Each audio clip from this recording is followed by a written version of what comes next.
Tolong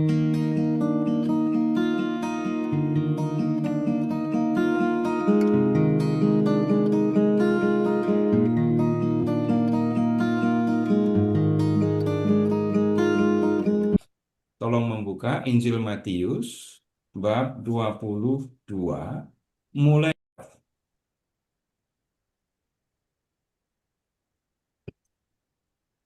22 mulai dari ayat 34.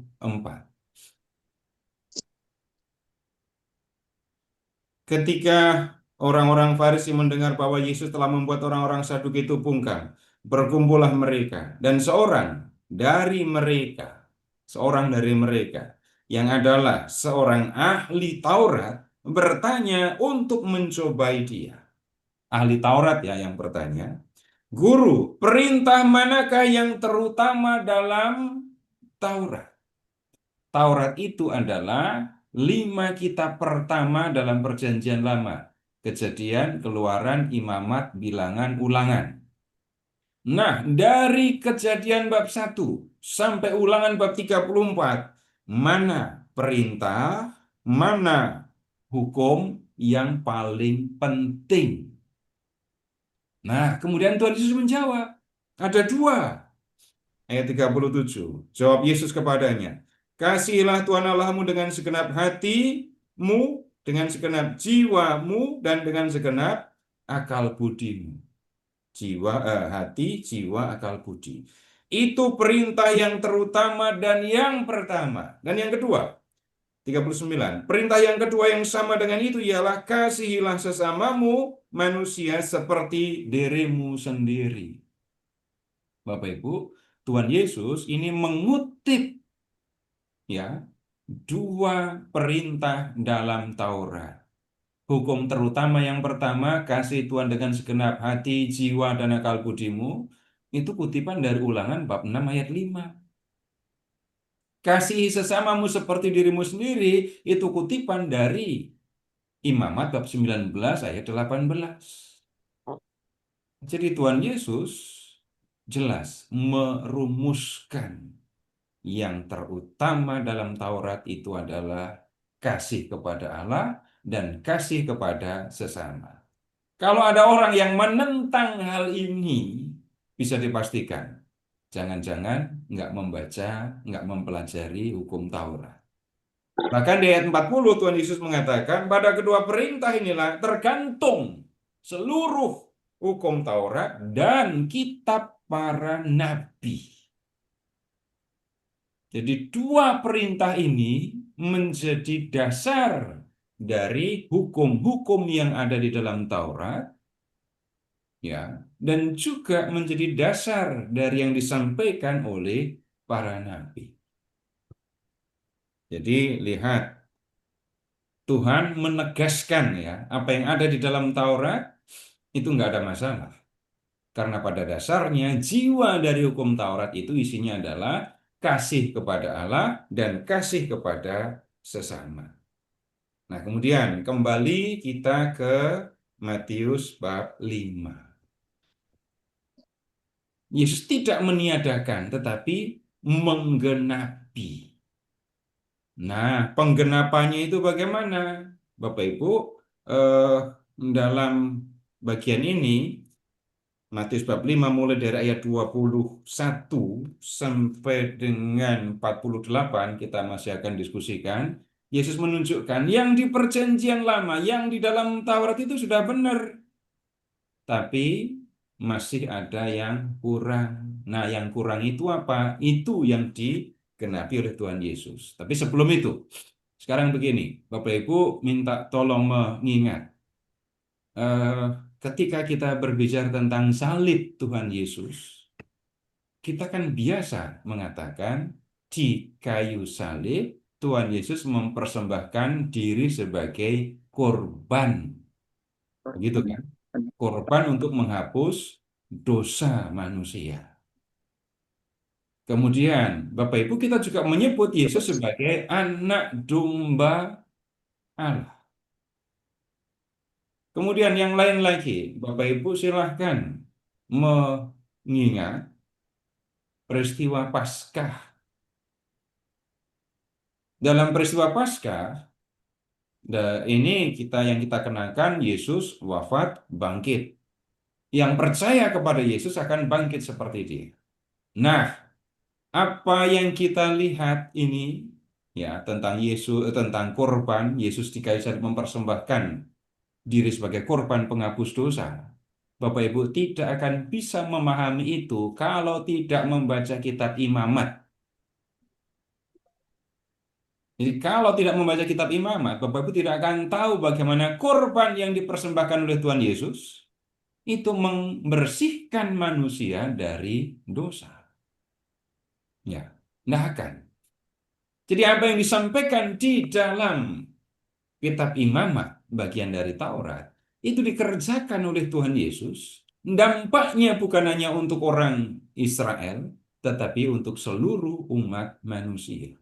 Korban Yesus di kayu salib itu seperti korban yang dipersembahkan untuk menghapus dosa dan kenajisan yang disampaikan dalam kitab Imamat. Bapak Ibu nanti silahkan pelajari ya. Imamat mulai dari bab 1 sampai 7, nanti tambah lagi bab 16. Ya, itu yang bicara tentang ini korban. Jadi apa yang disampaikan di dalam Taurat dikerjakan oleh Tuhan Yesus. Anak domba Paskah. Bapak Ibu silahkan mengingat begini.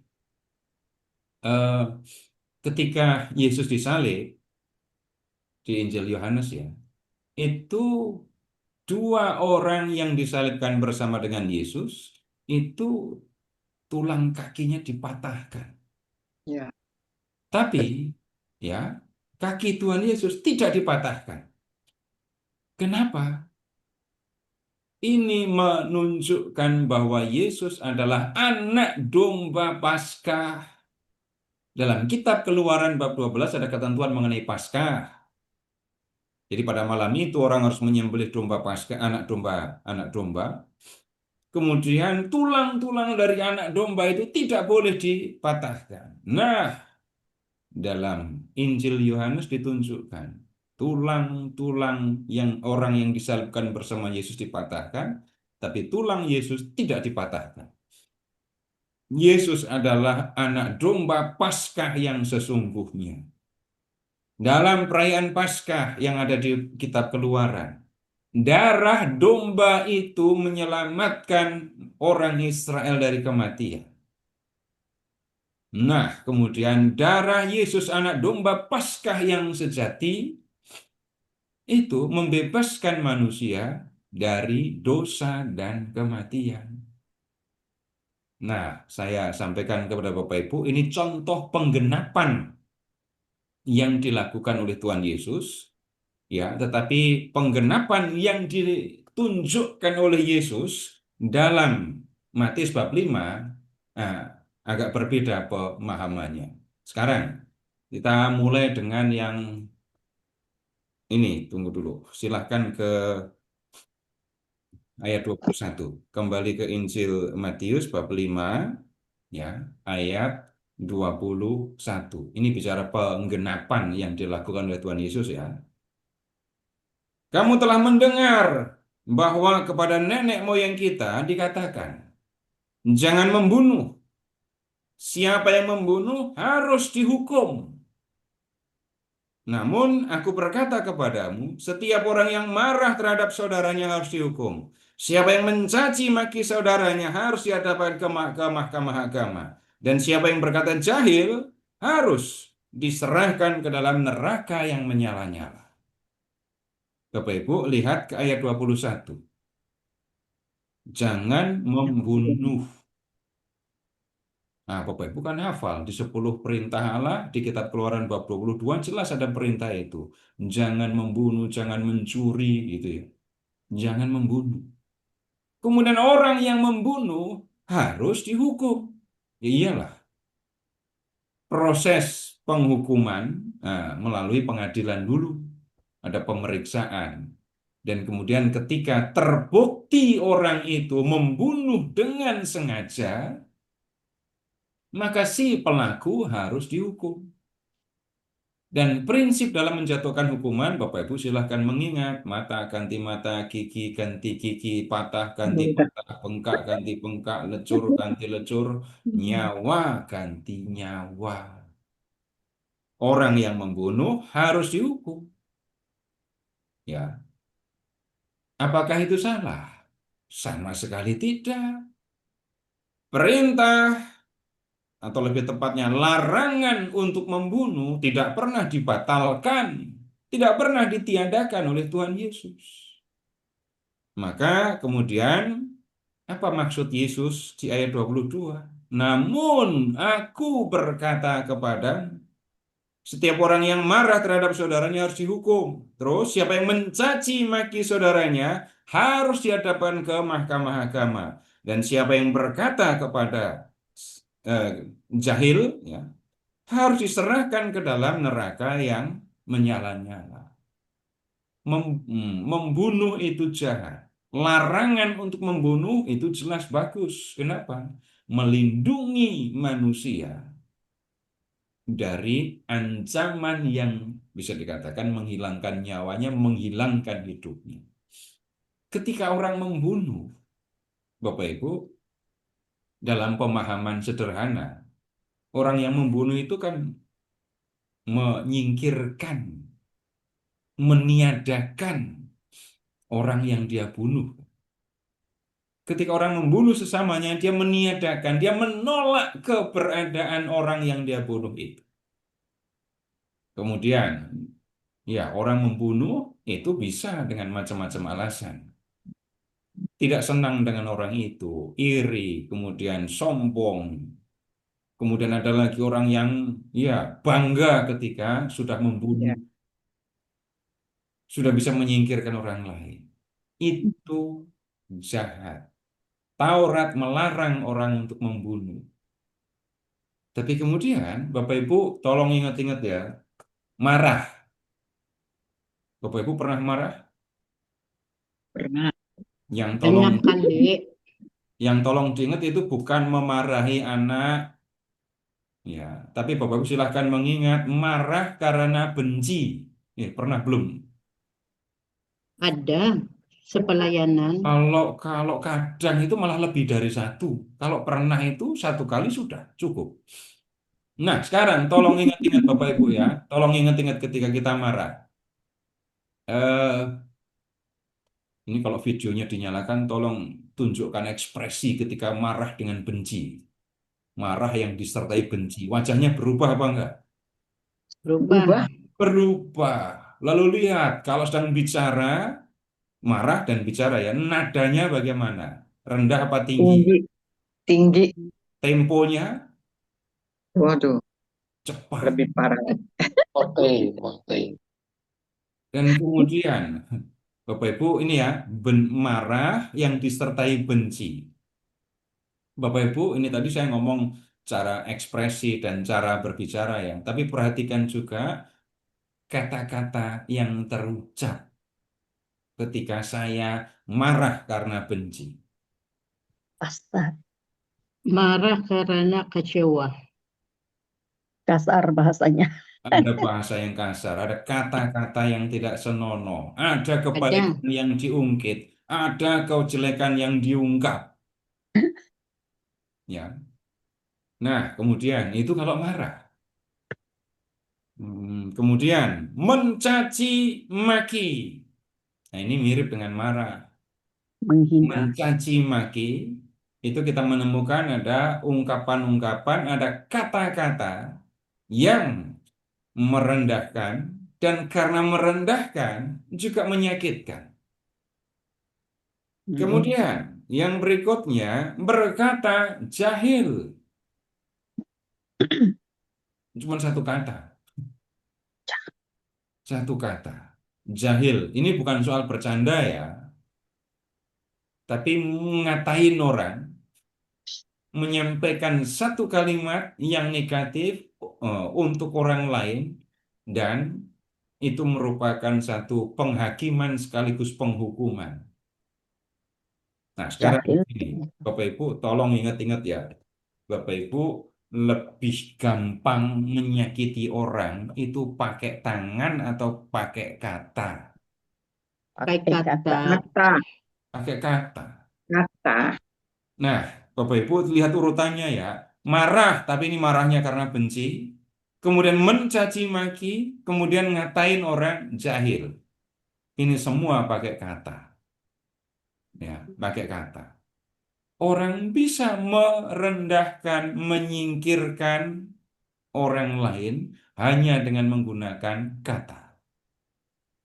Kalau Bapak Ibu perhatikan hukumannya yang diancamkan ya, eh, marah harus dihukum, mencaci maki dihadapkan ke mahkamah agama, berkata jahil harus diserahkan ke dalam neraka yang menyala-nyala. Bapak Ibu nggak usah konsentrasi kepada ini ya kata ancaman hukumannya, tapi perhatikan menyakiti orang dengan kata-kata. Membunuh itu sudah salah, tapi yang salah itu bukan hanya membunuh, menyakiti orang lain dengan menggunakan kata-kata itu sudah merupakan kesalahan yang tidak boleh dilakukan. Kalau mau mengingat yang sederhana, Bapak Ibu juga boleh mengingat. Pernah nggak Bapak Ibu disakiti pakai kata-kata? Pernah. Sering. Pernah. Coba ingat-ingat. Lukanya, sakitnya, Pernah. Sering. itu Kadang-kadang. bisa bertahan lama kan? Ditampar, ini pipi kita ditampar, itu nggak sampai 1 jam sakitnya juga udah hilang. Tapi disakiti pakai kata-kata, itu sakitnya bisa bertahan lama atau bahkan lama sekali. Jadi penggenapan yang dilakukan oleh Tuhan Yesus begini kalau dirumuskan. Taurat memberikan larangan untuk membunuh. Tuhan Yesus membenarkan itu. Tapi ingat, bukan hanya membunuh yang tidak boleh dilakukan. Menyakiti orang dengan kata-kata itu juga sesuatu tindakan yang tidak boleh dilakukan. Kemudian kita lihat yang berikutnya, silahkan ke ayat 27. Kamu telah mendengar bahwa dikatakan, jangan berzina. Namun aku berkata kepadamu, setiap orang yang memandang perempuannya hingga menginginkannya sudah berzina dengan dia di dalam hatinya. Nah, hukum Taurat melarang orang untuk berzina. Bapak Ibu bisa mengingat dalam 10 perintah ada perintah jangan berzina. Perintah itu bagus, perintah itu baik. Dan Tuhan tidak meniadakan larangan untuk berzina. Nah, Bapak Ibu, sebenarnya larangan untuk berzina itu khusus ya, melakukan hubungan dengan istri orang lain. Loh, kalau begitu, kalau yang nggak punya istri, laki-laki melakukan hubungan dengan perempuan yang nggak punya suami, apakah itu benar? Enggak, ada aturan lain. Ada peraturan yang lain yang kita tidak diskusikan karena tidak disebut Tuhan Yesus di sini. Tapi dalam larangan untuk berzina yang sesungguhnya dimaksudkan adalah ya berhubungan dengan seorang laki-laki yang berhubungan dengan istri orang. Itu benar? Ya, perintah atau larangan itu benar, baik. Dalam larangan untuk berzina itu ada jaminan bahwa setiap keluarga dilindungi. Seorang laki-laki ya punya kewenangan, punya tanggung jawab terhadap istrinya dan tidak boleh diganggu. Perkawinan, keluarga dari seorang laki-laki dengan seorang perempuan dijaga, dilindungi oleh aturan itu. Tetapi Tuhan Yesus mengatakan itu belum cukup. Lalu Tuhan Yesus mengatakan di ayat 28, setiap orang yang memandang perempuan sampai kemudian menginginkan perempuan itu, maka orang itu sudah berzina dengan dia di dalam hati.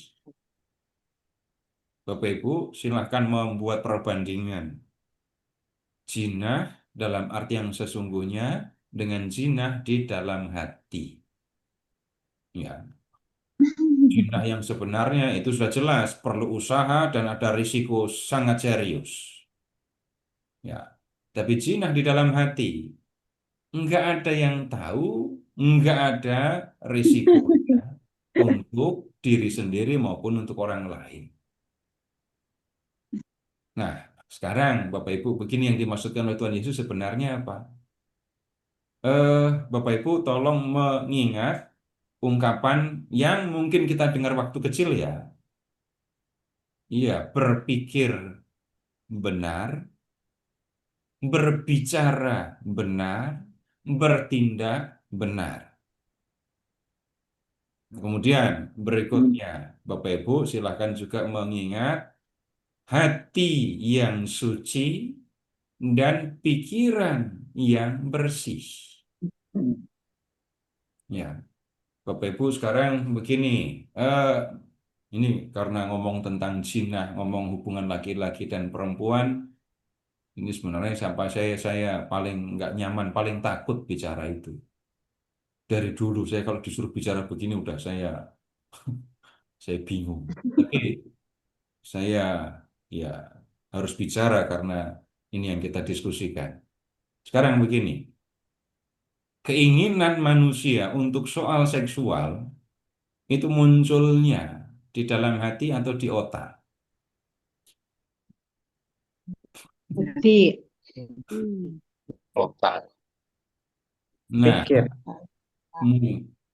jadi soal nafsu, soal seksual itu kan Baru di timbul hati ya. nafsu. Tapi mulainya mata melihat, Iya. pikiran membayangkan, imajinasi, dan sesudah itu dalam hati muncul keinginan, Keinginan. lalu dari keinginan balik lagi ke pikiran, pikiran memikirkan bagaimana cara mewujudkan keinginan. Nah, orang yang melakukan zina, ya itu prosesnya lengkap ini. Mata melihat, pikiran, imajinasi, muncul keinginan di dalam hati, lalu berpikir lagi bagaimana bisa memenuhi keinginan, lalu mewujudkannya dalam tindakan. Nah, prosesnya begitu. Tapi yang berzina di dalam hati itu hanya melihat, membayangkan, muncul keinginan di dalam hati, dan itu berputar. Apa yang keinginan dalam hati, Keinginan. main masuk ke otak, membayangkan, begitu saja muter. Paling-paling cuma kelihatan di mata, ibu-ibu bisa melihat laki-laki yang sedang berzina dalam hati. Ya nggak bisa lah. Tetap nggak bisa. Paling-paling, ya Bapak Ibu-ibu silahkan mengingat pernah mengalami atau enggak. Ada laki-laki yang melihat ibu dari bawah sampai ke atas, dari atas dari bawah sampai ke atas, dari atas balik lagi ke bawah. Mungkin ada yang pernah mengalami begitu kan? Di tempat Enggak. umum, di tengah keramaian, bahkan di tempat yang harusnya nggak ada orang kayak gitu pun, ibu-ibu, para perempuan bisa menemui laki-laki yang seperti itu. Paling Nggak komentar pernah. ibu apa? Ini mata orang itu, matanya kok seperti itu. Nah, itu ya belum buat apa-apa.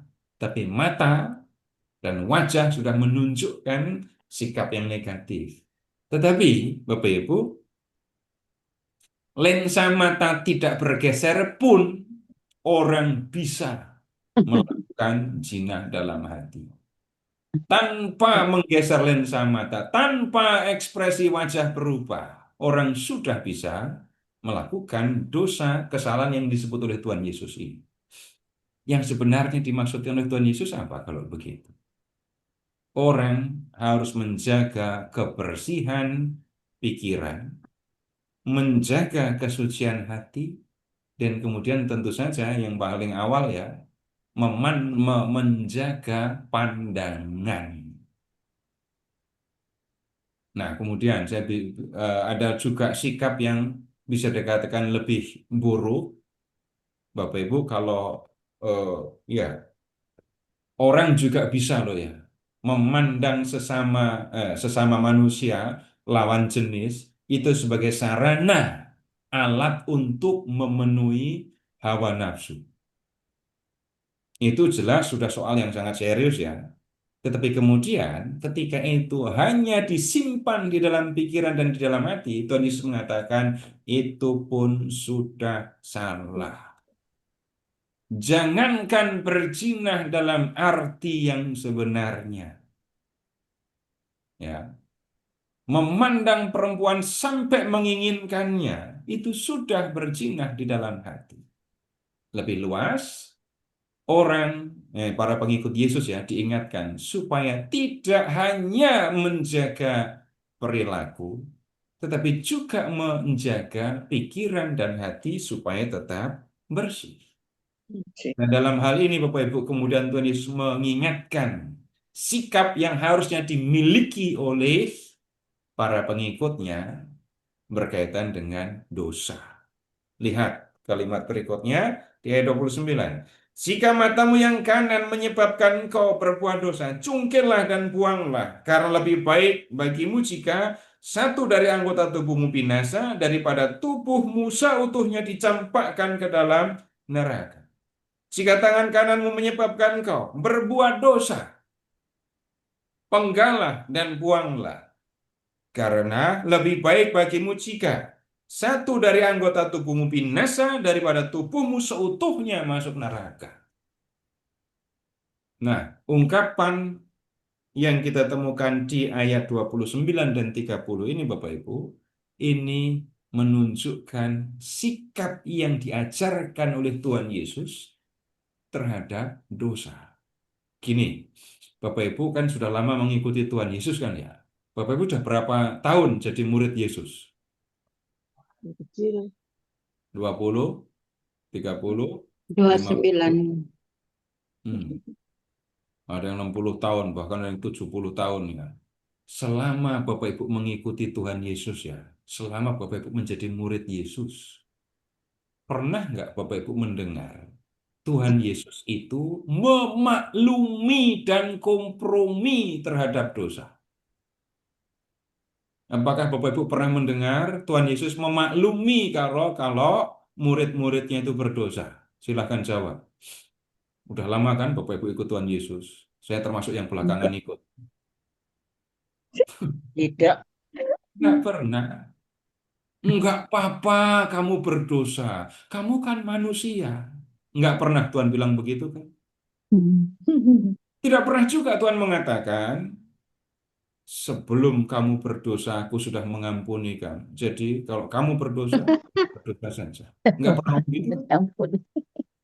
Enggak pernah Tuhan bicara begitu. Loh, itu perempuan yang tertangkap berbuat zina itu. Coba dengarkan Yesus bicara apa kepada perempuan itu. Pergilah. Pergilah dan Jangan berdosa lagi. itu bukan memaklumi ketika orang berdosa. Itu bukan apa menyebutnya ya, membenarkan manusia berdosa. Enggak.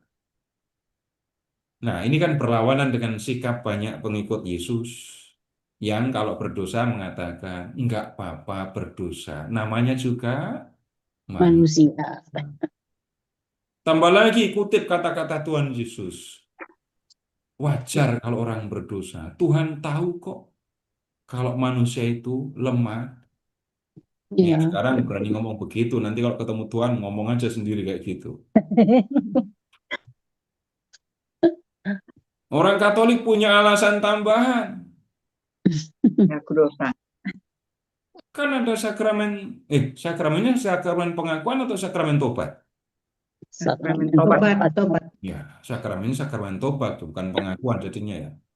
Kemudian kan juga ada penyucian, purgatorio. Masih ada juga doa untuk arwah. Ini kalau nggak hati-hati, orang bisa menggunakan, tepatnya menyalahgunakan keyakinan Katolik untuk membenarkan diri ketika berdosa. Nggak apa-apa berdosa, toh ada penyucian. Nggak apa-apa berdosa, toh nanti anak cucuku akan mendoakan. Itu pasti bukan ucapan murid Yesus, karena Tuhan Yesus nggak pernah ngajarin kayak gitu. Kalau mau mengingat tentang sikap terhadap dosa, Bapak Ibu ingat ini. Kalau matamu yang kanan menyebabkan kau berbuat dosa, cungkil, buang. Kalau tangan kananmu menyebabkan kau berbuat dosa, penggal, buang. Nah, Bapak Ibu, ini tidak bisa dipahami secara harafiah juga ya. Kalau seandainya ini dipahami harafiah, nah ini anggota tubuh ini sudah Habis habis. dijungkir. Ini jangan-jangan. Karena bahkan orang bisa berdosa pakai perut kan. Bapak Ibu silahkan mengingat dosa pokok, rakus. Itu kan berdosa pakai perut. Nah, perut juga hilang kalau nggak. Nah, kalau sampai itu tadi, berzina dalam hati, memandang perempuan sampai menginginkan, wah itu kepala juga harus dipenggal, hati juga harus diambil. Mati semua sudah. Tetapi yang kita perlu perhatikan, ini cara Tuhan Yesus mengingatkan sikap yang harusnya dimiliki oleh orang yang mengikuti Dia. Tidak ada kompromi terhadap dosa. Itu. Kemudian, Bapak Ibu, silahkan kita ke yang ini agak repot ini. Ayat 31. Telah dikatakan, siapa yang menceraikan istrinya harus memberi surat cerai kepadanya. Namun, aku berkata kepadamu, setiap orang yang menceraikan istrinya, kecuali karena zina, ia menjadikan istrinya berzina. Dan siapa kawin dengan perempuan yang diceraikan, ia berzina. Nah, ini yang membuat repot kan ayat 12. Setiap orang yang menceraikan istrinya, kecuali karena zina. Tadi kan saya menyebut zina itu melakukan hubungan dengan perempuan perempuan yang adalah istri orang. Itu ya. Kemudian, siapa yang kawin dengan perempuan yang diceraikan, dia berzina. Tuhan Yesus tidak mengakui perceraian. Jadi kalau ada orang melakukan hubungan dengan perempuan yang sudah diceraikan, ya itu tidak diterima oleh Tuhan Yesus. Itu tetap dianggap sebagai zina. Nah, sekarang masalahnya begini. Oh, kalau istri sudah berzina, kalau suami sudah berzina, berarti boleh ya menceraikan istri. Bapak Ibu, begini, di dalam bahasa Indonesia ini ada hanya ada satu kata yang digunakan. Hanya ada satu kata yang digunakan. Tetapi dalam bahasa eh, Yunani itu ada dua kata, ya, ada dua kata. Nah, kemudian begini, kata yang digunakan itu ada kata porneia dan moikeuo.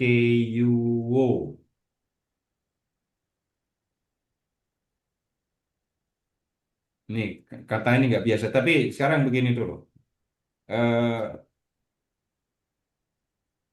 yang disebut dengan jinah, seperti yang saya omongkan tadi, seperti yang kita pahami, itu moikeuo.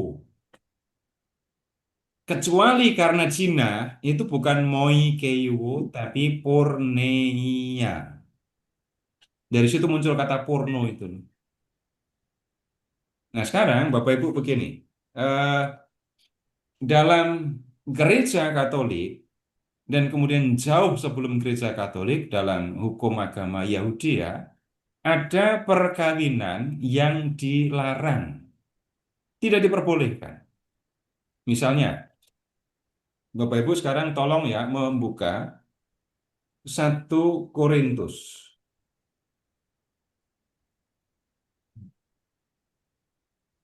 1 Korintus bab 5.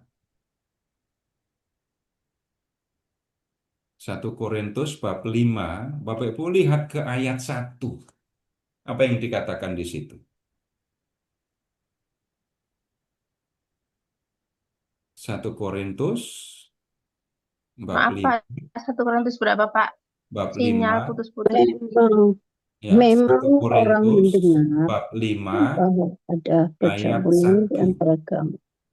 Dan percabulan yang begitu rupa, yang bahkan tidak terdapat sekalipun di antara bangsa-bangsa yang tidak mengenal Allah, yaitu bahwa ada orang yang hidup dengan istri ayahnya.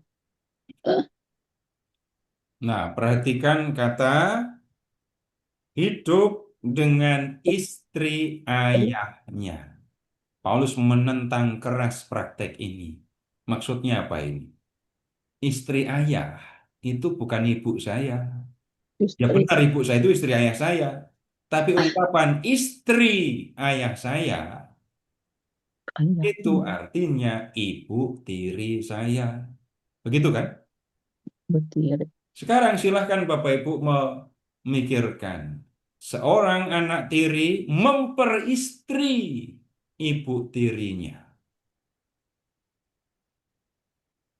Ini sesuatu yang bisa dikatakan salah. Kemudian Bapak Ibu yang lebih jelas lagi ya, ini seorang ayah memperistri anaknya. Kakak kandung memperistri adik kandung. Bapak Ibu, ini yang disebut contoh porneia. Ini yang yang disebut oleh Tuhan Yesus tadi, ya, menceraikan istri kecuali karena jinah. Jinah yang dimaksudkan di sini adalah porneia atau dalam bahasa kita perkawinan yang dilarang. Bapak Ibu mungkin pernah ketemu ya contoh orang yang pada akhirnya baru tahu ternyata istrinya itu adalah adik kandungnya. Ya, kalau ada ini seorang laki-laki, seorang anak laki-laki dan punya adik perempuan, lalu mereka berpisah begitu lama, entah karena apa. Kemudian ketika mereka bertemu, mereka senang, lalu sampai berkeluarga. Setelah itu ditelusuri, baru mereka tahu ini ternyata saudara kandung. Ya, ini nggak bisa perkawinan yang seperti ini. Nah, jadi yang dimaksudkan, yang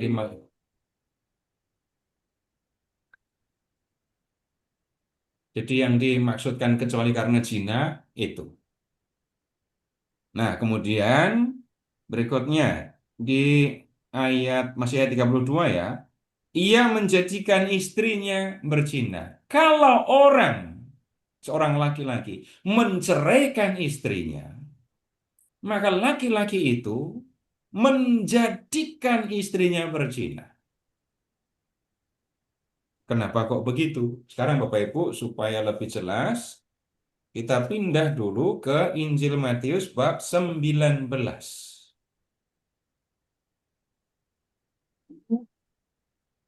Matius bab 19.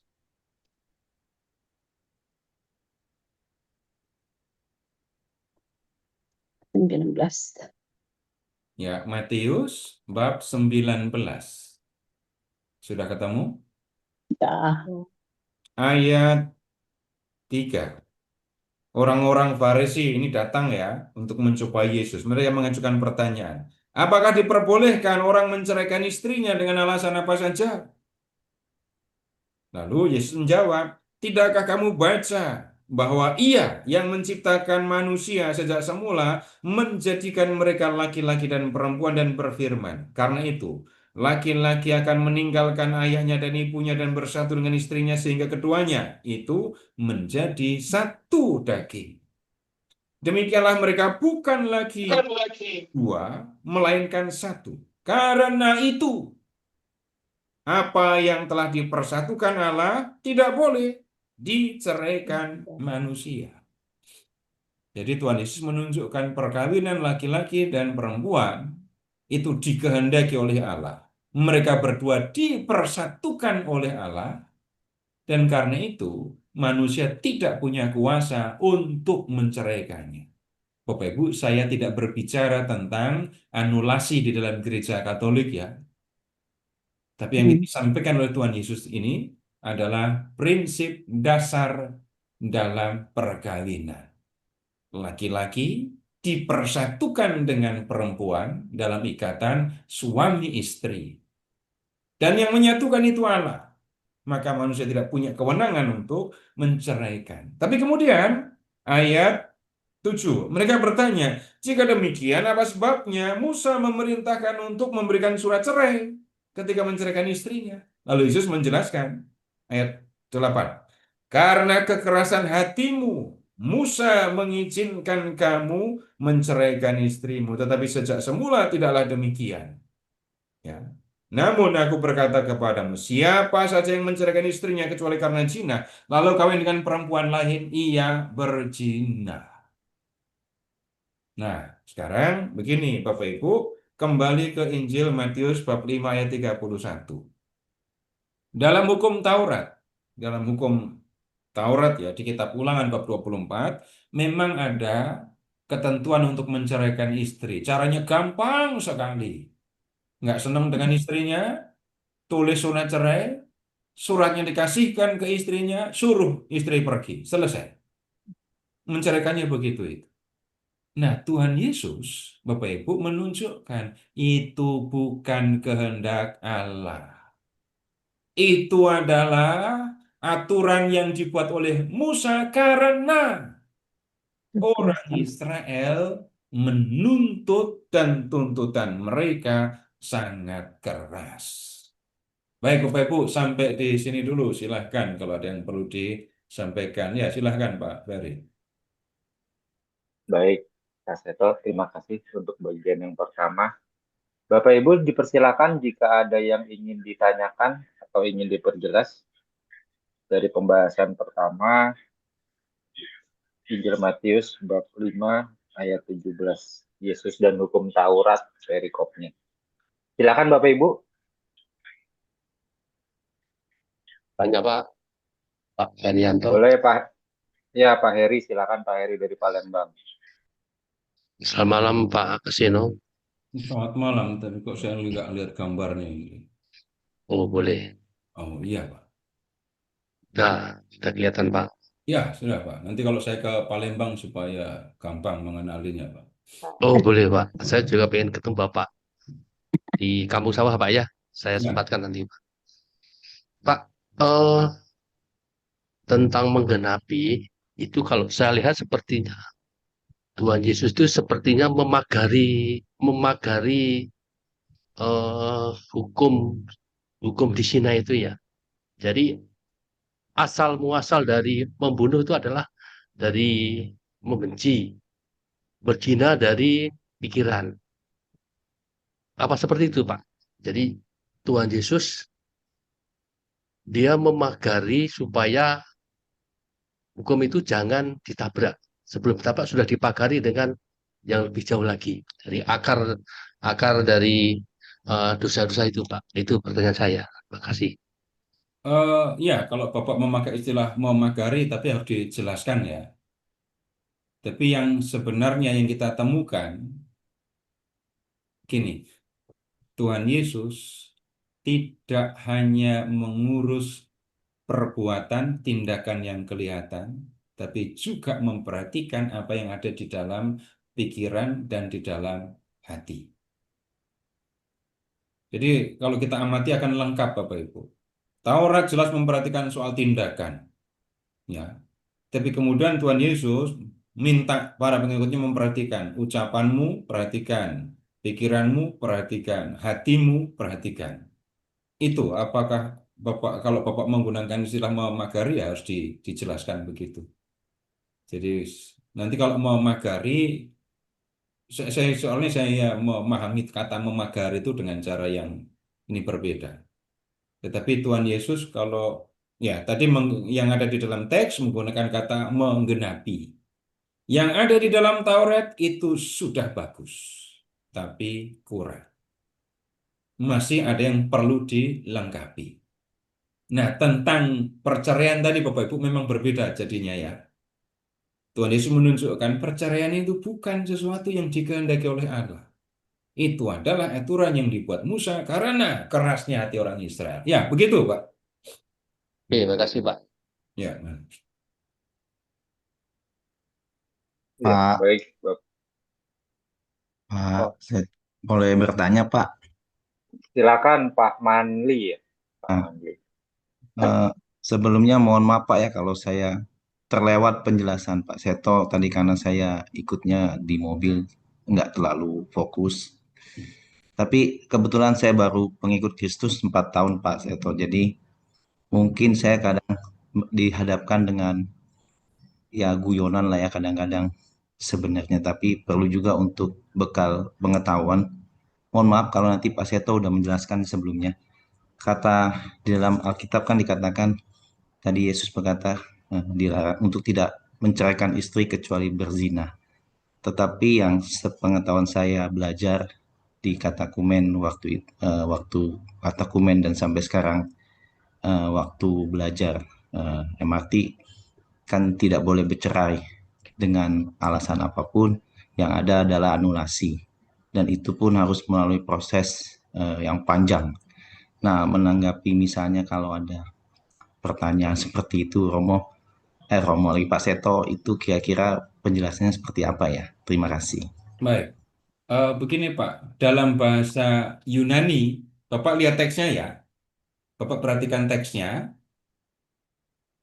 ayat 32. Ya, ini harus perhatikan teksnya dulu. Betul. Betul. Matius 5 yang ayat 32. Namun aku berkata kepadamu, setiap orang yang menceraikan istrinya kecuali karena porneia, ia menjadikan istrinya moikeuo. Siapakah yang kawin dengan perempuan yang diceraikan? Ia moikeuo. Ulang lagi ya, ayat 32. Aku berkata kepadamu, setiap orang yang menceraikan istrinya kecuali karena porneia, ia menjadikan istrinya moikeuo. Dan siapa yang kawin dengan perempuan yang diceraikan, ia moikeuo. Nah, ada dua kata dalam bahasa Yunani yang dalam bahasa Indonesia diterjemahkan hanya dengan satu kata, zina. Nah, moikeuo itu zina seperti yang kita mengerti, melakukan hubungan dengan perempuan, dengan istri orang, dengan istri sesama. Itu yang disebut zina dalam arti moikeuo. Jadi untuk alasan ini nggak ada cerai. Nggak ada alasan cerai karena moikeuo. Yang dikatakan kecuali karena porneia, juga dipakai kata zina, yang dimaksudkan bukan melakukan hubungan dengan istri orang, tetapi hubungan yang terlarang. Hubungan perkawinan antara adik dengan kakak, saudara kandung, itu nggak boleh. Bapak dengan anaknya, itu masalah. Nah, kemudian kalau di 1 Korintus tadi kita melihat contoh lain. Anak dengan ibu tirinya. Ini porneia. Nah, kalau di dalam gereja Katolik, ini perlu, ini boleh dianulasi. Misalnya, ada dua orang bersaudara, laki-laki dan perempuan, saudara kandung ini. Dari kecil mereka berpisah, lama sekali nggak ketemu. Ketika mereka bertemu, mereka senang satu sama lain. Tapi mereka nggak tahu kalau itu adik dan kakak. Nah, kemudian mereka memutuskan untuk berkeluarga. Jadilah mereka suami istri. Setelah itu baru ketahuan, ternyata mereka saudara kandung. Nah, dalam hukum perkawinan Katolik yang begini ini anulasi. Begitu, Pak. Jadi ingat ya, dua kata dalam bahasa Yunani, porneia. Dari situ muncul kata porno itu. Dan ini ejaannya biasa saja. Bapak Ibu pakai ejaan biasa saja. Moi keyuwo. Vokal semua itu. Keyuwo itu, ya keyuwo itu eh, huruf vokal saja. E, U, O. Keyu, oi, Moi keyuwo. keyu. Nggak Bisa pandai. dipahami, Pak? Berarti problem terjemahan ya Pak Seto ya berarti ini ya. Iya. Iya. Porne. Karena kita tahu kan Pak ya, kalau dalam setiap bahasa pasti ada kekurangan Ya, kata satu sama ya. lain. Baik, Pak Seto sangat bisa dimengerti. Terima kasih Ya. penjelasannya. Bahasa Yunani ya. Iya, ini bahasa Yunani. Dari Yunani ke ini Indonesia atau Melayu. Atau kalau di Malaysia, Porne. apakah ada kata khusus untuk porneia? Nggak tahu. Nggak tahu. Zina. Nggak biasa. Kita nggak punya kata itu. Nggak. Ya, masih ada yang lain? Silahkan kalau masih ada.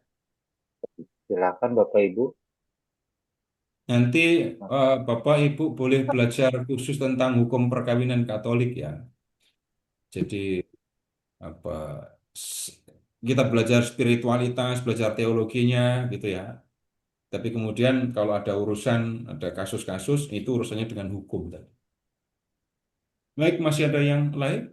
Masih Pak Seto, Ya. malam Pak Ya. Seto, Pak Ferry. Ya, silakan Ibu Ami.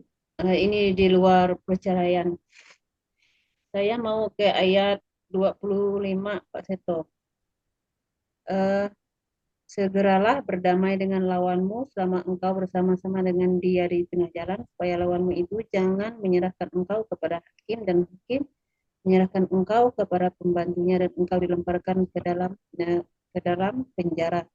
Apa yang maksud lawanmu ini di tengah jalan? Mohon penjelasan ke situ. Ini jadi ayat 25, 26 itu harus dibaca mulai dari ayat 21 ya. Dari ayat 21 sampai dengan 22 tadi, ini peringatan untuk ini tidak berdosa, tidak menyakiti orang lain. Baik dengan paling tinggi ya, pembunuhan, maupun dengan paling sederhana, menyakiti orang, menyingkirkan, merendahkan hanya dengan satu kata. Nah, sekarang lihat ayat 23. Sebab itu, jika engkau mempersembahkan persembahanmu di atas mezbah, dan kau teringat bahwa saudaramu sakit hati terhadap engkau, tinggalkanlah persembahanmu di depan mezbah, dan pergilah berdamai dahulu dengan saudaramu, lalu kembali untuk mempersembahkan persembahanmu itu.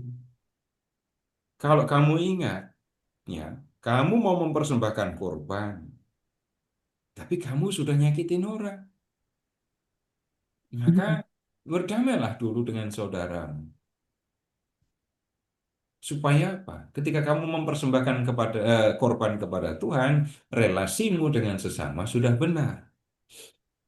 Kemudian di ayat 24 ada kata berdamai kan? Ayat 24 ada kata berdamai. Tinggalkan persembahanmu di depan mezbah, lalu pergilah berdamai. Kalau orang tidak mau berdamai, selain hubungan dengan Tuhan akan terasa aneh, Bapak Ibu silahkan membayangkan ya. Bapak Ibu membayangkan saja loh ya, jangan lakukan. Bapak Ibu habis ngata-ngatain orang, menjelekkan orang, terus habis itu mulut yang sama dipakai memuji Tuhan.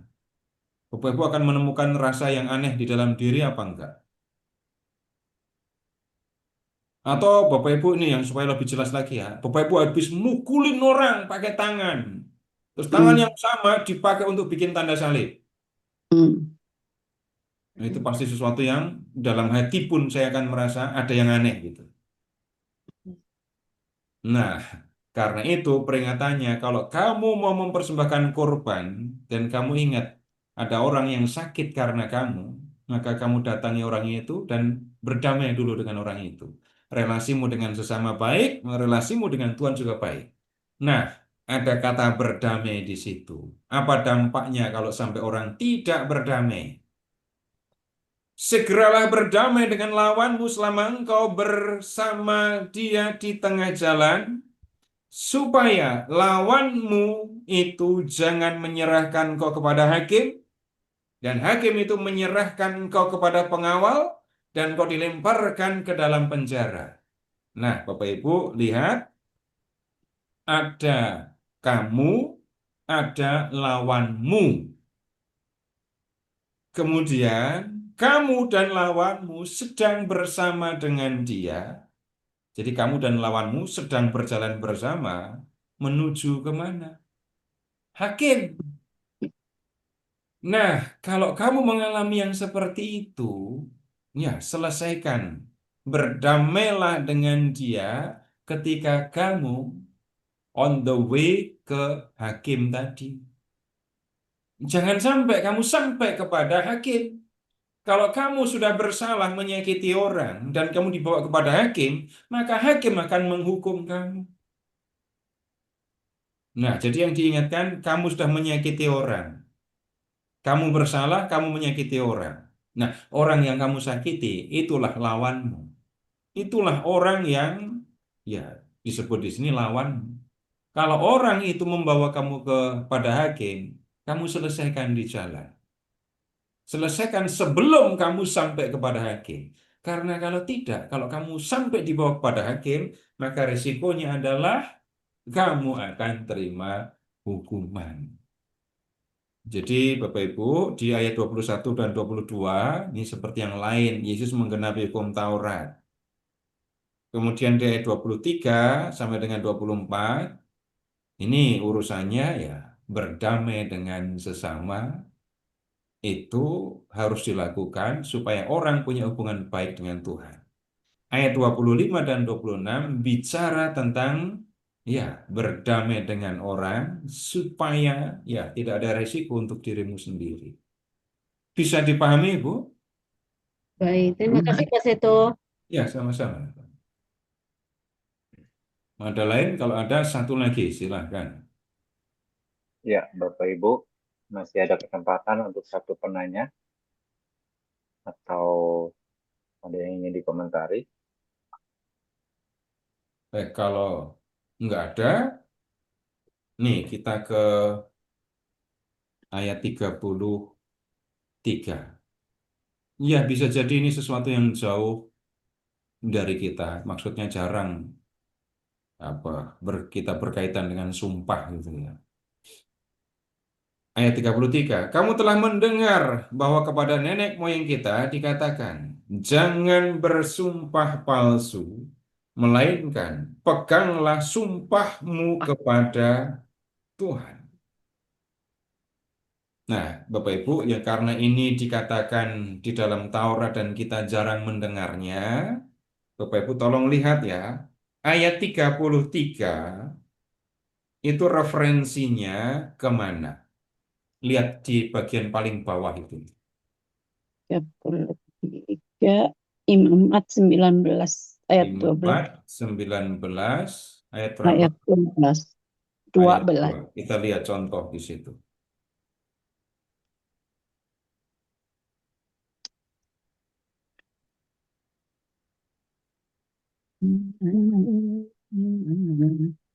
Ayat 19 ayat 2. 12. Aduh. Apa yang dikatakan di situ? Bapak nggak kedengeran sinyal putus-putus. Oh ya, Imamat 19 ayat 12. Janganlah kamu bersumpah dusta demi namaku, supaya engkau jangan melanggar kekudusan nama Allahmu. Akulah Tuhan.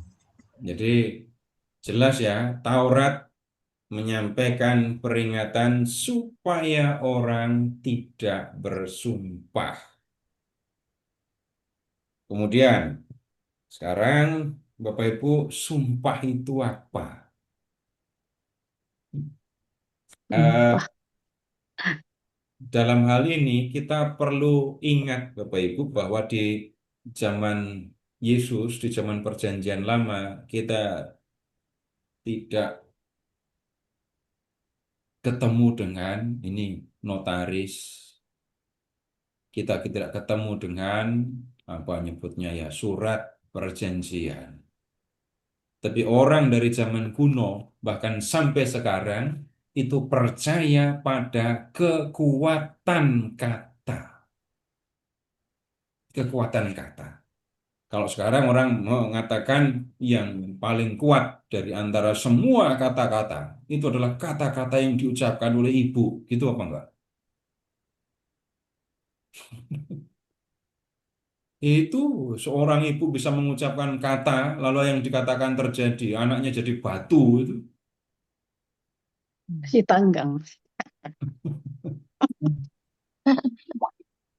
Nah, kemudian begini, orang yang bersumpah, orang adalah orang yang ya mengatakan sesuatu dan menjamin bahwa yang diucapkannya itu benar. Dan untuk menjamin bahwa ucapannya itu benar, orang yang bersumpah kadang menyebut Nama Tuhan. nama Tuhan, gitu ya. Demi Tuhan. Maksudnya Aku tidak demi Tuhan. bohong katanya. Tuhan adalah saksi yang akan bisa menunjukkan kepadamu bahwa aku mengatakan apa adanya. Bahwa aku mengatakan yang benar. Tuhan yang jadi jaminan. Kemudian yang lain lagi sumpahnya nggak nyebut Tuhan. Hanya mengatakan, potong telinga saya kalau yang saya omongkan nggak terjadi. Itu sumpah demi kuping itu, demi telinga namanya. Yang lain lagi, wah, sumpah demi apa lagi? Kalau di ayat 34, demi langit, ya, kemudian demi bumi, demi Yerusalem, kemudian demi kepala, ya, menyebut pribadi atau benda dalam sumpah. Itu berarti memanggil pribadi atau benda-benda itu untuk menjadi saksi yang aku ucapkan itu benar.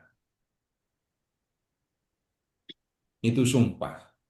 Kalau sampai apa yang aku katakan itu salah, maka kalau saya menyebut Tuhan sebagai saksi, maka saya akan kelanjutannya adalah Tuhan akan menghukum aku kalau sampai ucapanku tidak benar. Kepalaku akan lepas kalau sampai apa yang aku omongkan tidak benar. Itu sumpah demi kepala.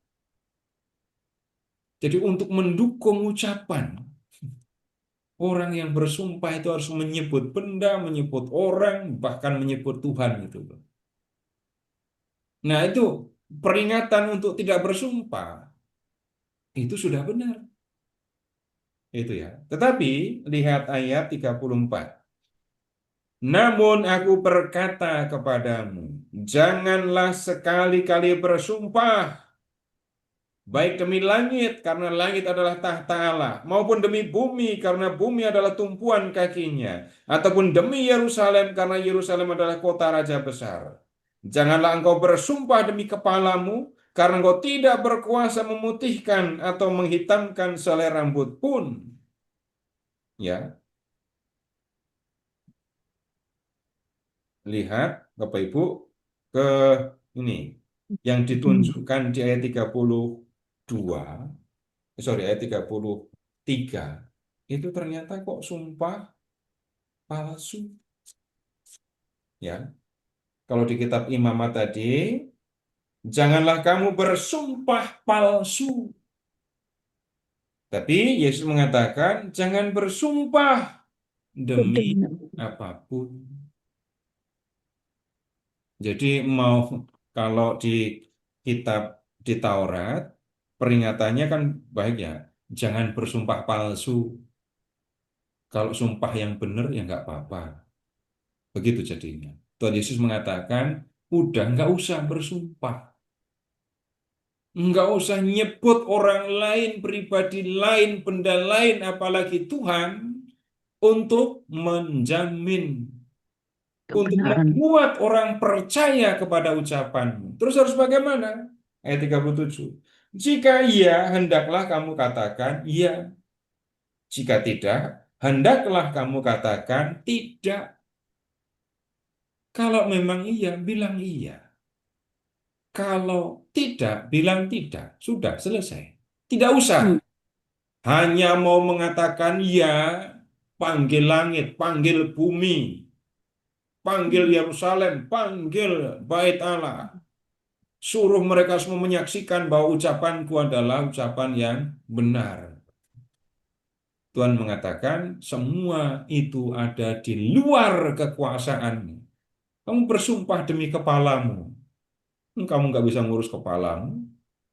Coba lihat ya. Karena engkau tidak berkuasa memutihkan atau menghitamkan sehelai rambut pun. Iya iyalah Tuhan Yesus belum kenal cat rambut. Bukan itu yang dimaksudkan. Ketika rambut itu sudah waktunya memutih, ya putih. Nanti ya dicat bagian luar, kira numbuh, tetap aja putih. Kamu tidak punya kuasa atas hal-hal pribadi-pribadi yang kamu sebut sebagai jaminan atas ucapanmu tadi. Nah, kemudian ini yang paling terkenal dalam khotbah di bukit, Bapak Ibu, ayat 38. Kamu telah mendengar yang difirmankan, mata ganti mata dan gigi ganti gigi. Namun aku berkata kepadamu, janganlah melawan orang yang berbuat jahat kepadamu, melainkan siapapun yang menampar pipi kananmu, berilah juga kepadanya pipi kirimu. Kepada orang yang hendak mengadukan engkau karena mengingini bajumu, serahkanlah juga jubahmu. Siapapun yang memaksa engkau berjalan sejauh 1 mil, berjalanlah bersama dia sejauh 2 mil. Berilah kepada orang yang meminta kepadamu dan janganlah menolak orang yang mau meminjam darimu. Wah, ini yang kalimat terakhir ini yang repot ini ya. Kalau orang mau minjam, Nolak. jangan ditolak. Tunggu dulu. Sekarang begini Bapak Ibu, mata ganti mata, gigi ganti gigi. Lihat ayat 38. Ayat referensinya itu ada di Keluaran, Imamat, Ulangan. Nah, tolong dibuka yang kitab Imamat. Imamat 24. 24. Ya, Imamat 24. Imamat 24. 24 ayat 20. 24 ayat 20. Ya, sudah Patahkan. ketemu? Bacanya dari ayat 19.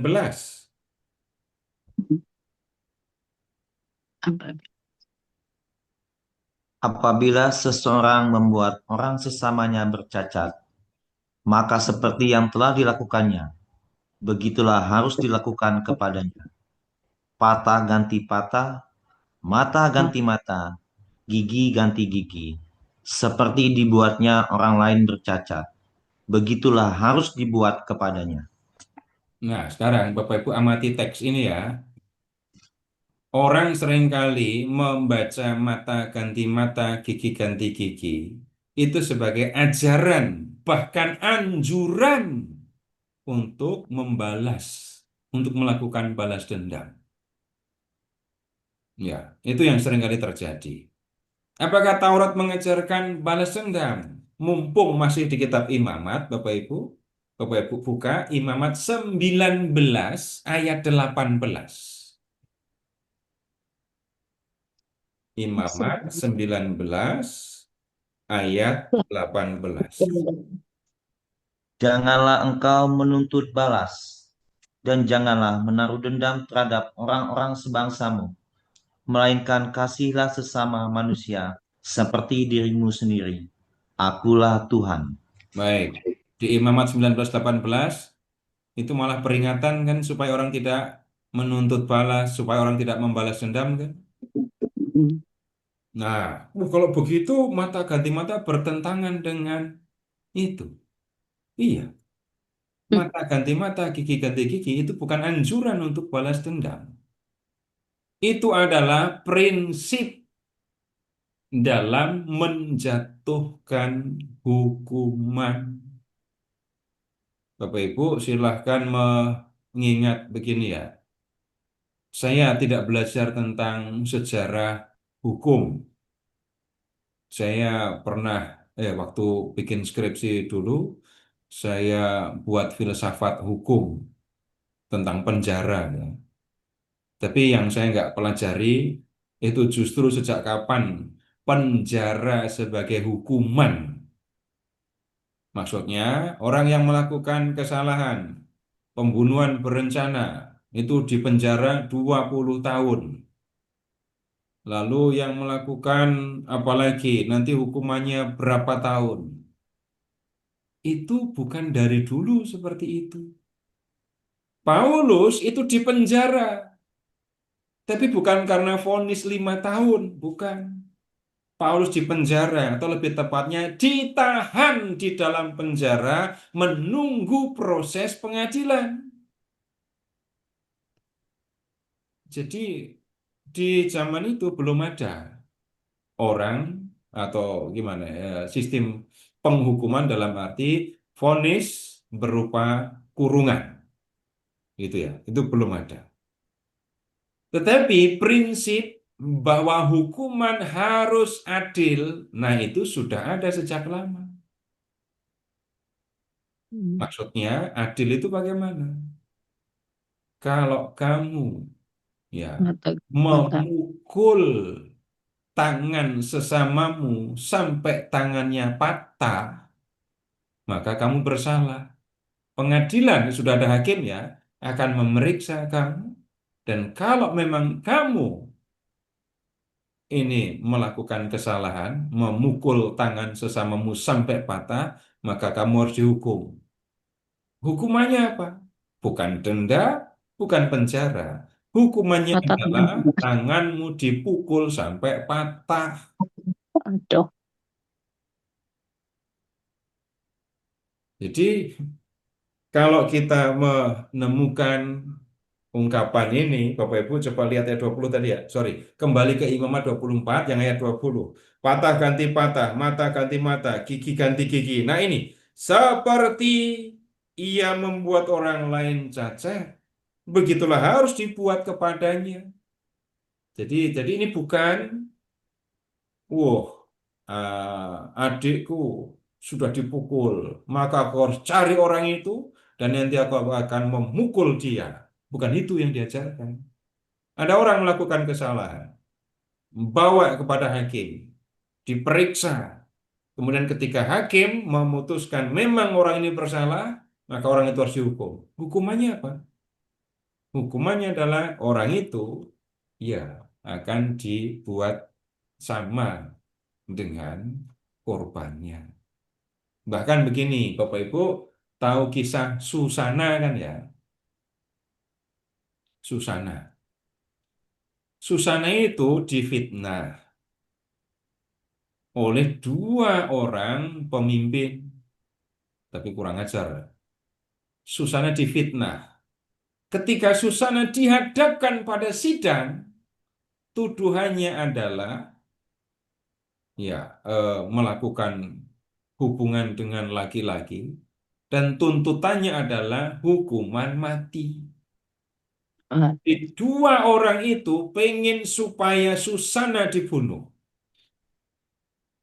Awalnya ya, Susana benar-benar dijatuhi hukuman mati. Untung ada Daniel. Daniel memeriksa ulang dan terbukti bahwa 2 orang yang memfitnah Susana itu benar-benar sudah memfitnah. Hukuman untuk 2 orang yang memfitnah Susana itu apa? Mati. Kenapa? Dia kan ingin Susana mati. Mm. Tapi ketahuan, terbukti kalau dia fitnah. maka hukuman mati kemudian dijatuhkan kepada dua orang itu. Jadi orang yang sudah melakukan kesalahan akan dihukum, hukumannya setimpal dengan kesalahan yang sudah dia buat.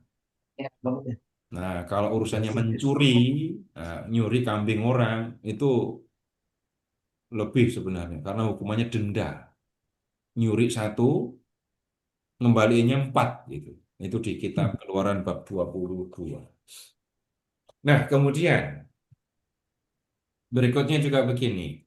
Sekarang ucapan mata ganti mata, gigi ganti gigi, selain menunjuk kepada prinsip dalam menjatuhkan hukuman yang harus adil, kalimat ini juga merupakan peringatan.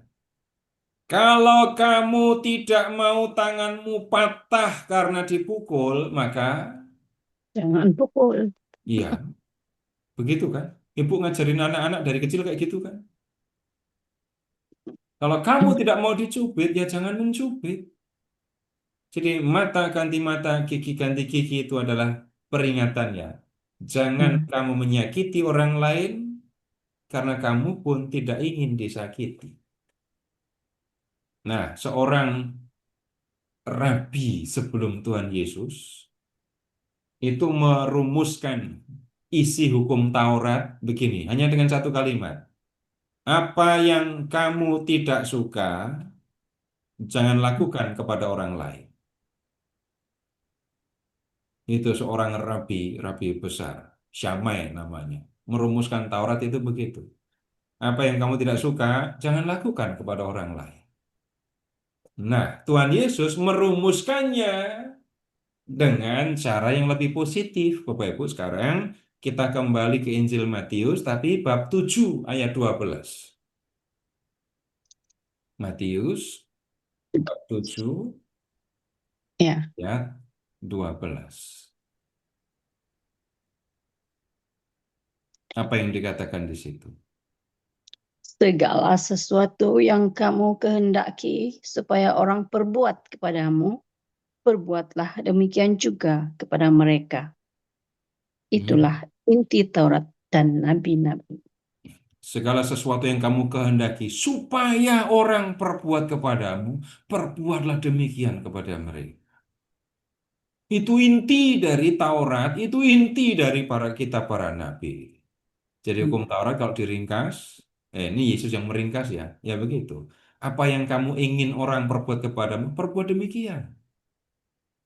Misalnya untuk ilustrasi aja ya, di tempat Bapak Ibu tinggal, sekarang cuacanya panas apa dingin? Panas dingin. Oh, panas dingin. Iya, bener. Tempat-tempat pol panas tapi hujan. Panas. Iya. Iya. Misalnya ya, di tempat Bapak Ibu dingin. Tapi kemudian ini waktunya doa lingkungan. Bapak Ibu pergi doa lingkungan dalam cuaca dingin. Pengennya minumnya apa? Kopi panas. Nah, itu kan. Jadi ingat itu. Lalu jadi kalau pas waktunya malam dingin, lalu sembayangan doanya di rumah saya, maka aku akan menyediakan untuk mereka yang datang minuman yang panas. Segala sesuatu yang kamu kehendaki supaya orang perbuat kepadamu, perbuatlah demikian juga kepada mereka. Kalau contoh untuk anak kecil ya, kalau kamu di sekolah kehilangan jam tangan atau pensil atau buku, kamu pengen teman-temanmu membantu kamu mencari kan? Jadi kamu nyari barangmu yang hilang dan kamu ingin orang lain membantu kamu, menemani kamu mencari. Nah, lakukan yang kamu ingini itu. Maksudnya, kalau ada temanmu yang kehilangan alat sekolahnya, alat tulisnya, atau arlojinya, lalu dia sibuk mencari, maka yang harus kamu lakukan jelas. Bantu dia mencari. Nah, begitu maksudnya. Jadi ini tadi saya ajak Bapak Ibu untuk melakukan klarifikasi terhadap kalimat mata ganti mata, gigi ganti gigi. Nah, sebenarnya itu baik, nggak ada yang salah. Yang ada adalah orang salah membaca. Jadi kalau mendengar mata ganti mata, gigi ganti gigi, ingatkan Salah paham. nomor satu, itu prinsip dalam menjatuhkan hukuman. Hukuman harus setimpal dengan kejahatan yang dilakukan. Dua, ini adalah peringatan supaya orang tidak berbuat jahat kepada orang lain karena orang tidak senang diperlakukan secara jahat oleh orang lain. Nggak ada yang salah. Lalu lihat ayat 39. Kembali ke Matius bab 5. Sekarang ayat 30. 39. Namun aku berkata kepadamu, janganlah melawan orang yang berbuat jahat kepadamu, melainkan siapapun yang menampar pipi kananmu, berilah juga kepadanya pipi kirimu. Jangan melawan orang yang berbuat jahat kepadamu. Nah, gini, Bapak Ibu, tolong ingat-ingat, terutama ibu-ibu, biasanya ibu-ibu yang lebih memperhatikan. Kalau ibu nih waktu anak-anak masih kecil gitu ya, atau sudah besar lah, juga nggak apa-apa. Lalu dua orang anak ibu, terserah mau laki lawan laki-laki, laki-laki lawan perempuan dan sebaliknya. Adik memukul kakak. Apakah ibu akan mengajari kakaknya supaya membalas? Tidak. Tidak. Dan ibu tidak akan mengajari, kalau membalas pukul ulu hatinya biar langsung tumbang adikmu gitu. Enggak ada yang begitu. Kalau kamu disakiti, balas dia. Ketika yang ada di hadapan ibu itu adalah dua orang saudara, ibu nggak akan lakukan itu. Dan di situ ibu sudah melakukan satu tindakan. Tindakan apa itu? Menghentikan kekerasan, menghentikan kejahatan. Jangan melawan orang yang berbuat jahat kepadamu. Konsekuensinya, orang yang tidak melawan itu akan atau bisa ya dianggap sebagai orang yang lemah, nggak berani, gitu kan. Tapi kemudian begini, ibu pernah dipukul anak-anak waktu anak-anak masih kecil? Tiada. Pernah. Ada. Kenapa ibu tidak membalas? Saya tidak ada pukul. Tidak pernah saya dipukul. Oh enggak, ya kan yang saya tanya kan yang dipukul, yang belum pernah ya jangan minta dipukul. Anak-anak waktu marah itu loh, anak kecil waktu marah kan kadang-kadang mukul mamanya kan. Enggak semua. Pernah kamu dipukul kayaknya? Dia marah gitu. Tuh, bapak-bapak juga pernah dipukul anaknya. Ini tapi ngomongnya waktu anak masih kecil ya. Sudah gede juga nggak apa-apa sih.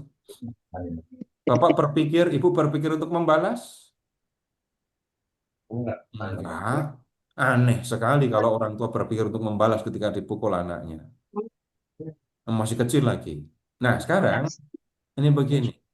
Orang bisa memandang bahwa orang yang dipukul tanpa membalas itu orang lemah.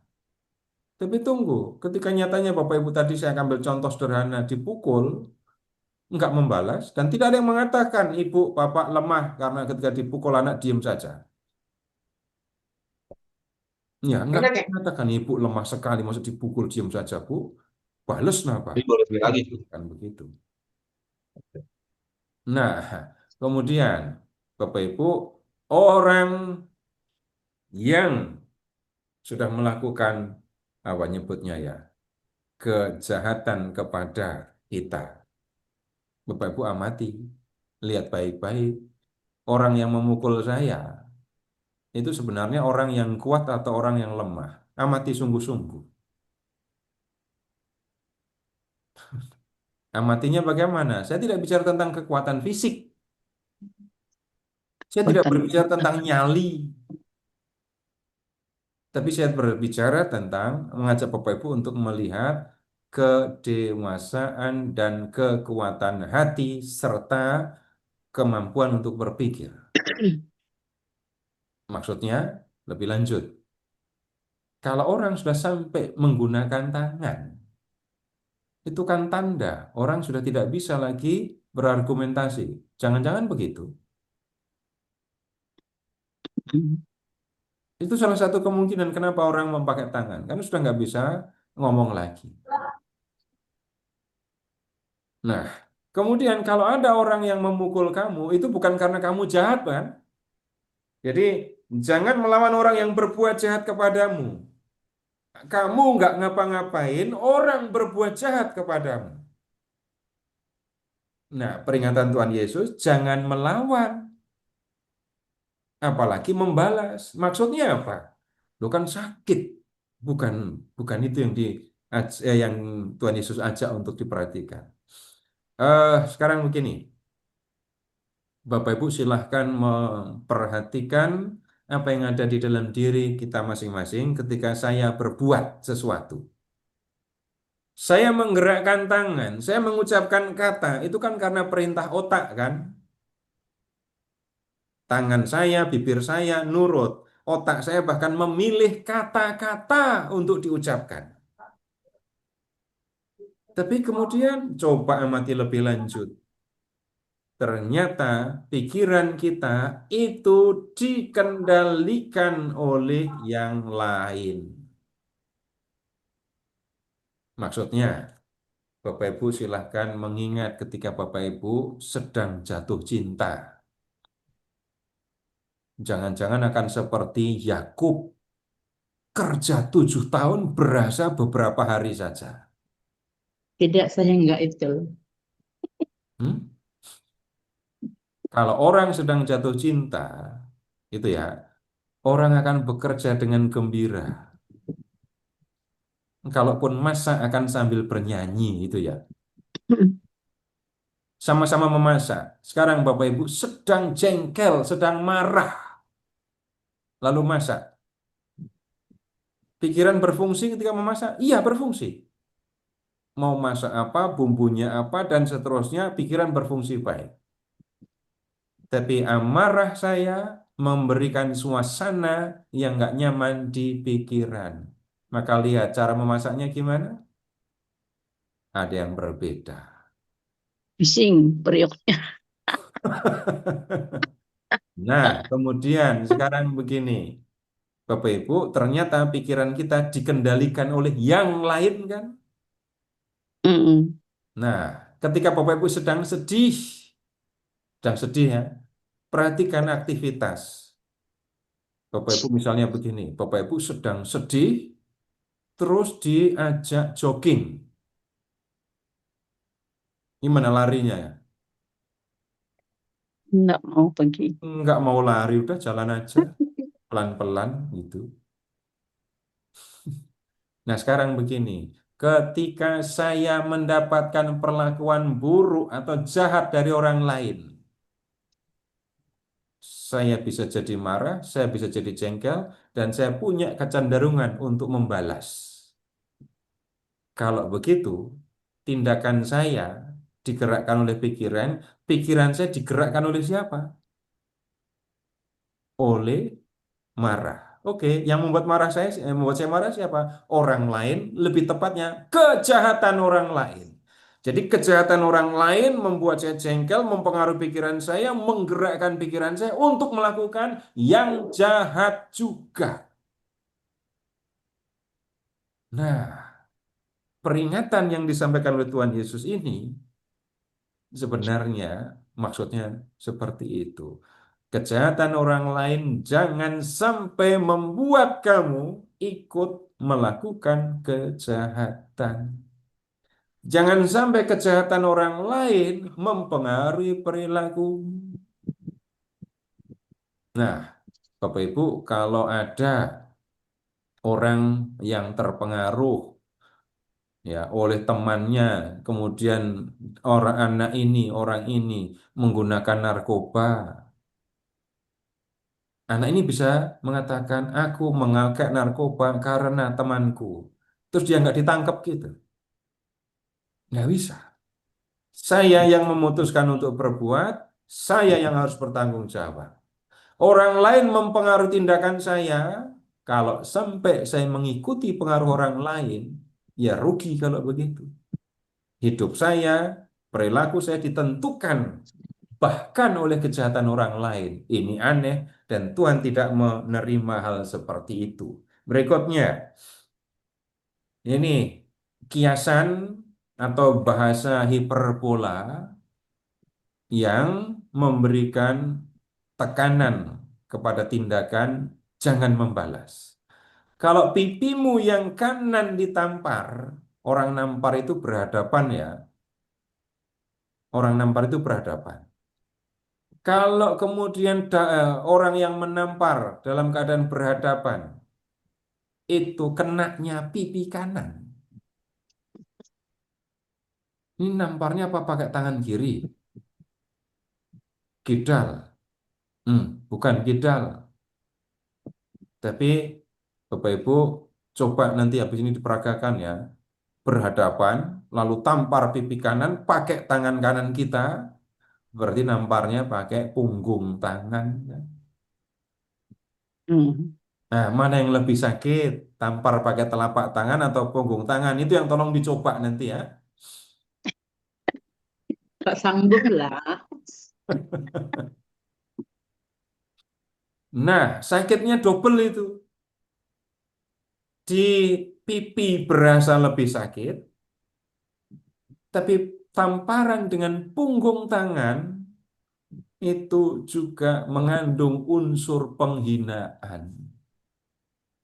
Betapa lemahnya orang yang ditampar pakai ini punggung tangan, penghinaannya ada di situ. Jadi kalau pipimu yang kanan ditampar, kamu disakiti secara fisik maupun psikis, kasih pipi yang lain. Bapak Ibu, ini tidak bisa dipahami harafiah. Bapak Ibu ingat-ingat waktu Jumat Agung. Ya, ketika Yesus dihadapkan ke Mahkamah Agama, imam besar menanya Yesus tentang ajarannya. Lalu Tuhan Yesus jawab, aku bicara, aku mengajar kepada dunia. Aku mengajar di hadapan orang banyak. Kalau mau tahu ajaranku, tanya sama mereka yang mendengarkan aku.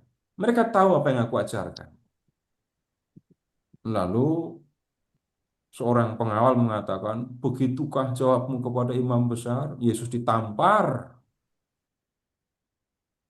Lalu apakah Yesus kemudian mengatakan, kamu tadi namparnya tangan pipi kanan apa pipi kiri? Tampar lagi sebelahnya. Nah, tolong tampar yang sebelah dong. Tuhan Yesus nggak jawab begitu. Tapi Yesus mengatakan, jikalau kataku itu salah, tunjukkan salahnya. Tapi jikalau kataku itu benar, mengapa kamu menampar aku? Jadi ungkapan, kalau pipi kanan ditampar, beri pipi kiri, itu artinya, ini nggak bisa harafiah. Ketika kamu disakiti, ya jangan sampai kejahatan orang lain itu membuat kamu juga melakukan kejahatan yang sama dengan yang kamu benci. Lalu yang lain itu ungkapan yang kurang lebih sama artinya. Kepada orang yang hendak mengadukan kau karena mengingini bajumu, kasih sekalian jubah. Siapapun yang memaksa engkau berjalan sejauh 2 mil, berjalanlah bersama dia sejauh 2 mil. Lalu yang ayat 42 ya kurang lebih ini sama. Tapi Bapak Ibu ini bukan urusan pinjam meminjam uang. Apalagi pinjam meminjam, gimana kalau pinjaman itu untuk judi online? Apakah saya harus memberikan? Apakah saya harus memberikan? Bukan itu yang dimaksudkan. Jadi ini tadi kalimat di ayat 42 nyambung dengan yang sebelumnya ya. Nah, kemudian saya ajak Bapak Ibu untuk selesaikan bagian ini, pindah ke ayat 43. Kamu telah mendengar yang difirmankan, kasihilah sesamamu manusia dan bencilah musuhmu. Bapak Ibu, ini masalah lain. Bapak Ibu cari di dalam Taurat, nggak akan ketemu. Bencilah musuhmu. Ya, tapi yang ada begini loh. Eh, Sekarang Bapak Ibu tolong ingat-ingat yang gampang saja. Ibu, bapak yang di rumah anaknya itu lebih dari satu. Atau ibu saja dulu, bapak saja dulu sewaktu tinggal di rumah sebagai anak-anak. Apakah orang tua dari bapak ibu mengasihi semua anaknya dengan cara yang sama? Apakah kasihnya sama semua untuk semua anak? Tidak. Ternyata tidak. Berusaha, Inginnya berusaha orang sama. mengasihi semua dengan sama, tapi ya dalam praktek nggak selalu bisa begitu. Kalimatnya dalam keluarga orang tua bisa jadi lebih mengasihi yang satu dan kurang mengasihi yang lain. Nah, Seperti kata Ishak. membenci musuh ini maksudnya seperti itu. Kamu telah mendengar firman, jadi kamu lebih mengasihi sesamamu daripada musuhmu. Tapi kata itu ketika diterjemahkan ke dalam bahasa Indonesia, nggak ketemu, nggak ada kata padanan katanya. Lebih mengasihi yang satu, kurang mengasihi yang lain. Jadi, kamu telah mendengar firman, kasihi sesamamu, dan kamu kurang mengasihi musuhmu. Nah, itu nggak usah pakai musuh, dalam kehidupan sehari-hari itu terjadi kok. Orang mengasihi yang satu tapi kurang mengasihi yang lain. Tapi bukan benci apalagi mau menyakiti. Bukan itu yang dimaksudkan. Namun aku berkata kepadamu, kasihilah musuh-musuhmu dan berdoalah bagi mereka yang menganiaya kamu. Bapak Ibu, ikut Tuhan Yesus, menjadi murid Yesus, seringkali kita diminta untuk menjadi tidak manusiawi. Musuh-musuh. Ketika orang melakukan balas dendam, ketika orang jatuh ke dalam dosa, orang mengatakan, ya wajar. Kadang-kadang ungkapannya, Romo juga manusia kok, gitu kan. Jadi, iya, kata manusiawi itu seringkali digunakan untuk memaklumi ketika orang melakukan kesalahan. Tapi Tuhan Yesus minta supaya murid-muridnya nggak manusiawi. Nggak manusiawi itu bukan kurang manusiawi ya, atau di bawah manusiawi. Tapi harus lebih tinggi daripada manusiawi. Kasihi musuhmu. Berdoalah bagi yang menganiaya kamu. Bapak Ibu silahkan mengingat ketika, tapi ini di Injil Lukas ya, ketika Yesus disalib. Yesus berdoa untuk mereka yang menyalibkan dia kan. Ampunilah mereka sebab mereka tidak tahu apa yang mereka lakukan.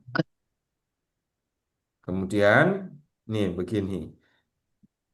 Wajarnya, manusiawinya, saya disakiti, muncul rasa di dalam hati, dan saya ingin balas menyakiti. Tapi Tuhan Yesus mengingatkan, kasihi yang sudah memusuhi kamu, berdoalah bagi mereka yang menganiaya kamu. Ini berdoanya bukan mengutuk ya, bukan seperti doanya orang Katolik di sini, biar Tuhan yang membalas. Itu bukan doa, itu mengutuk namanya. Ketika ada orang yang menyakiti kamu, menganiaya kamu, doakan orang itu. Eh, Begini, kalau alasan yang sifatnya lebih pribadi, Bapak Ibu silahkan mengingat ketika Bapak Ibu berhadapan dengan orang yang iri hati kepada Bapak Ibu. Pernah ketemu apa enggak? Iri Nah, hati. yang Ya iri hati pernah, kepadaku. Nggak tahu juga. pernah, Nggak tahu, belum pernah ketemu. Oh, ya Pernah. pernah. bersyukurlah. Sering. Nggak masalah, mau sebabnya apa. Tapi Bapak Ibu tahu kan, orang iri itu capek, Tidak Capek tahu. banget. capek banget. Orang iri itu mau beli lipstik saja, memperhatikan ibu lipstiknya apa. Mau Bener beli banget, baju, bener banget. perhatiin ibu dulu bajunya apa. Bener, bener, bener. Kalau orang yang iri itu datang ke rumah ibu, dia akan membuat inventaris barang-barang yang ada di rumah ibu. Betul. Dan habis itu dia akan bicara di rumah, diskusi untuk beli ini, bahkan tanam ini, tanam itu. Tujuannya untuk apa? Supaya lebih dari yang membuat saya iri. Orang iri itu capek, tapi nggak ngaku. Coba datangi orang itu dan katakan, kamu mbok jangan iri kepada saya. Langsung pasti dia akan nengok dengan cepat sekali dan mengatakan, siapa yang iri? Orang yang iri itu lelah. Jadi orang yang iri itu orang yang layak dibenci atau dikasihani. Dikasihani. Nah, disitulah Bapak Ibu kita punya alasan untuk mendoakan dia. Kasihan dia bilang. Iya, kasihan. Lama-lama dari kasihan terus kasihi dia. Berdoalah untuk kebaikannya. Doanya gimana? Ya Tuhan, tolong jangan sampai saudara saya itu dikuasai oleh orang iri hati. Kasihan dia, lelah gitu. Semoga dia juga dapat, dia bilang. Oh, bisa juga ya. Apa itu? Kalau bisa dapat sama nanti ibu punya lebih, ibu harus doa lagi nanti. Kalau doa dipaksa tuh macam mana ya? Orang iri itu tidak bebas, jadi doakan supaya dia tidak dikuasai oleh rasa iri, itu yang dimaksudkan.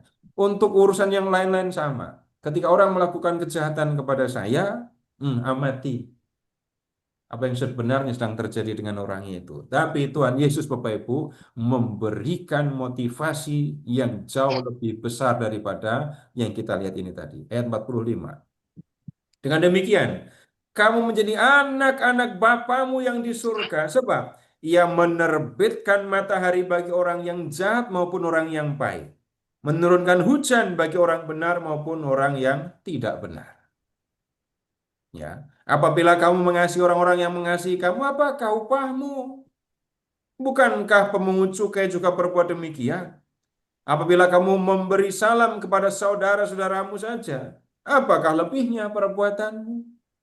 Bukankah bangsa-bangsa yang tidak mengenal Allah pun berbuat demikian? Karena itu, haruslah kamu sempurna seperti Bapamu yang di surga sempurna adanya. Ayat 45. Dengan demikian kamu menjadi anak-anak Bapamu yang di surga, yang menerbitkan mataharinya bagi orang jahat maupun orang baik, menurunkan hujan bagi orang benar maupun orang yang tidak benar. Sebenarnya Bapak Ibu sudah berlaku seperti ini loh. Cuman kadang-kadang nggak ngerasa. Coba Bapak Ibu ingat-ingat. Ketika di rumah Bapak Ibu ada doa lingkungan, doa komunitas gitu ya. Orang yang pernah menyakiti Bapak Ibu itu datang ikut doa. Makan malamnya Ibu Bapak bedain apa enggak untuk orang itu? Ya enggak lah. Tidak makan sama-sama. Makanannya sama, nggak akan. Oh, kamu sudah menyakiti saya. Ini nasi sama sambal saja sudah cukup untuk kamu. Tambah kerupuk. Nah, itu kan Bapak Ibu melakukan yang sama. Semua, mau yang jahat, mau yang baik, memangnya dari antara semua yang datang untuk doa lingkungan itu bicara baik-baik tentang saya semua. Belum tentu. Kalau semua bicara baik-baik tentang saya, puji Tuhan. Tapi semua diperlakukan sama, snacknya sama, minumnya sama, tempat duduk ya, yang ya sama juga. Nah, Bapak Ibu, ini yang kita lihat. Meneladan Bapa yang berbuat baik kepada semua. Itu yang ditunjukkan oleh Tuhan Yesus dalam ini, perikop yang terakhir di bab 5 ini.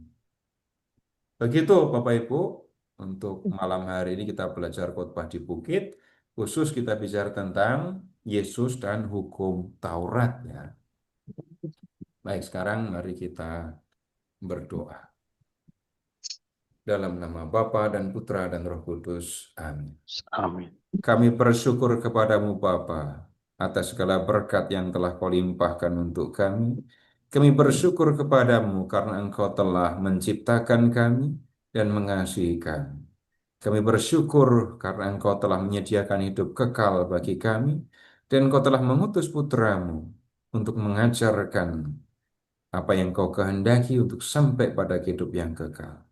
Kami bersyukur karena putramu telah datang untuk menyelamatkan kami dari dosa dan kematian. Bapa, malam hari ini ketika kami telah mendengarkan firman-Mu, firman yang Kau sampaikan melalui putramu dan tertulis dalam kitab suci.